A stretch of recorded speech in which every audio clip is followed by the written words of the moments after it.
मोहम्मद अरबी ने दीन वास्ते आए, कोई लालच वास्ते नहीं आया, कोई दुनियादारी वास्ते नहीं आया, सारे ऐसे अल्लाह रसूल वास्ते आया।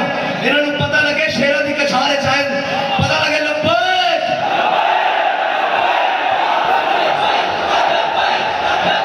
या रसूल अल्लाह लब्बैक लब्बैक लब्बैक या रसूल अल्लाह लब्बैक लब्बैक लब्बैक या रसूल अल्लाह लब्बैक लब्बैक।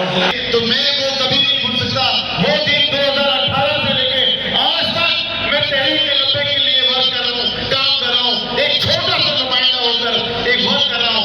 आप यकीन करें कि जो मोहब्बत प्यार हमारे साथ रिजवी साहब ने मेरी सेकंड टाइम में मुलाकात की है, जब फर्स्ट टाइम हुई थी तो उन्होंने यही कहा था कि पाकिस्तान में रहने वाले तमाम जितनी भी कौमियत के लोग हैं, चाहे वो अकलीती बिरादरी से हो, हिंदू बिरादरी, हिंदू कौम से हो, सिख कौम से हो, मसीह कौम से हो, हम सब के साथ है और जहां भी उनके साथ जुल्म हो रहा होगा हम उस जुल्म को खत्म करेंगे, उन्हें भरपूर तरीके से जीने का हक देंगे। तो यह है तहरीक लब्बैक पाकिस्तान की पहचान।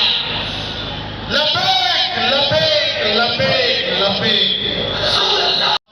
पूरे पाकिस्तान में मेजॉरिटी नहीं बल्कि मेजॉरिटी तहरीक लब्बैक पाकिस्तान हमारे सरबरा साद हुसैन रिजवी साहब के साथ शाना बाशाना खड़ी है और कदम से कदम बढ़ाकर इनके साथ चलेगी।